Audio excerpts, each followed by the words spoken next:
1920 में अचानक भारत की तमाम मस्जिदों में दो पुस्तकें वितरित की जाने लगी। एक पुस्तक का नाम था कृष्ण तेरी गीता जलानी पड़ेगी और दूसरी पुस्तक का नाम था 19वीं सदी का लंपट महर्षि। ये दोनों पुस्तकें अनाम थी। इसमें किसी लेखक या प्रकाशक का नाम तक नहीं था और इन दोनों पुस्तकों में भगवान श्री कृष्ण, हिंदू धर्म इत्यादि पर बेहद अश्लील, बेहद घिनौनी बातें लिखी गई थी।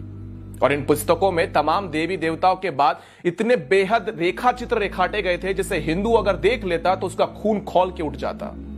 और धीरे धीरे ये दोनों पुस्तकें भारत की हर एक मस्जिद में वितरित की जाने लगी।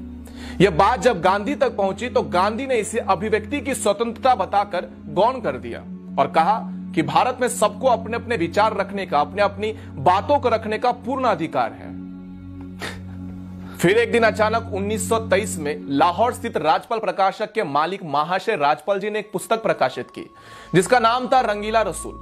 उस पुस्तक के लेखक का नाम गुप्त रखा गया था और लेखक की जगह लिखा गया था दूध का दूध और पानी का पानी। हालांकि उस पुस्तक में असली लेखक पंडित चंपूपति थे जो इस्लाम के जाने माने विद्वान थे। और सबसे अच्छी बात यह थी कि उस पुस्तक में कोई भी झूठ नहीं था बल्कि तमाम सबूतों के साथ बाकायदा आयत नंबर, हदीस नंबर इत्यादि देकर कई बातें लिखी गई थी। 1.5 वर्षों तक रंगीला रसूल बिकता रहा पूरे भारत में, कहीं कोई बवाल नहीं हुआ। लेकिन एक दिन अचानक 24 मई 1924 को गांधी ने अपने समाचार पत्र यंग इंडिया में एक लंबा चौड़ा लेख लिखकर रंगीला रसूल पुस्तक की खूब निंदा करी और अंत में 3 पंक्तियां ऐसी लिखी: मुसलमानों को स्वयं ऐसी पुस्तक लिखने वालों को सजा देनी चाहिए। गांधी का यह लेख पढ़कर पूरे भारत के मुसलमान अचानक से भड़क गए और राजपाल प्रकाशक के मालिक महाशय राजपाल जी के ऊपर केवल 3 वर्षों में 5 बार हमले हुए। लेकिन गांधी ने एक बार भी हमले की निंदा नहीं की थी। मजे की बात यह है कि कुछ मुस्लिम विद्वानों ने उस पुस्तक रंगीला रसूल का मामला लाहौर उच्च न्यायालय यानी कि हाईकोर्ट में दायर किया। हाईकोर्ट ने 4 इस्लामिक विद्वानों को न्यायालय में खड़ा करके उनसे पूछा कि उस पुस्तक में ऐसी कौन सी पंक्ति है जो सही नहीं, आप स्वयं बता दीजिए। चारों इस्लामिक विद्वान इस बात पर पूरी तरह से सहमत थे कि इस पुस्तक में कोई गलत बात नहीं लिखी गई। फिर लाहौर उच्च न्यायालय ने महाशय राजपाल जी पर मुकदमा खारिज कर दिया और उन्हें बाइज्जत बरी कर दिया।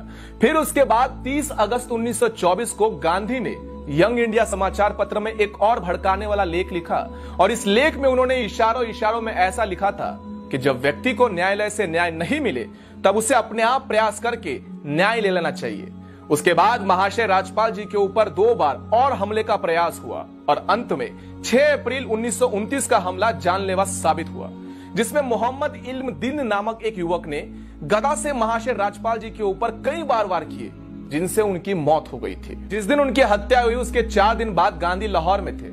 लेकिन गांधी महाशय राजपाल जी के घर पर शोक प्रकट करने नहीं गए और ना ही अपने किसी संपादकीय में महाशय राजपाल जी की हत्या की निंदा की।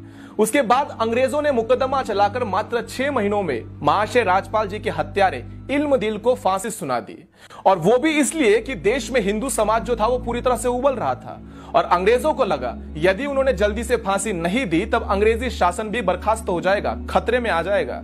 उसके बाद 4 जून 1929 को गांधी ने अंग्रेज वाइसरॉय को चिट्ठी लिखकर महाशय राजपाल जी के हत्यारे की फांसी की सजा को माफ करने की अनुरोध किया था। और इसके अगले ही दिन अपने समाचार पत्र यंग इंडिया में एक लेख लिखते हुए जिसमें गांधी ने यह साबित करने का प्रयत्न किया था कि हत्यारा तो निर्दोष है, नादान है, क्योंकि उसे अपने मजहब का अपमान सहन नहीं हुआ और उसने गुस्से में आकर यह हत्या करने का निर्णय ले लिया। दूसरी तरफ तब तक के जाने माने बैरिस्टर मोहम्मद अली जिन्ना ने भी लाहौर हाईकोर्ट के अंदर बाकायदा एक बैरिस्टर की हैसियत से इस मुकदमे में पैरवी करते हुए कहा था कि अपराधी मात्र 19 वर्ष का लड़का है, लेकिन इसने जो अपराध किया है वो बहुत ही बड़ा जघन्य अपराध है।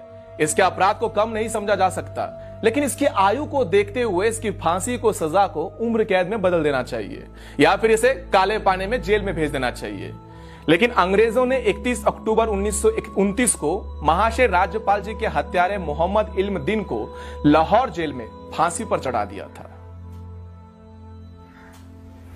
बापू, तुम्हारा अहिंसा का पाठ एक तरफा था।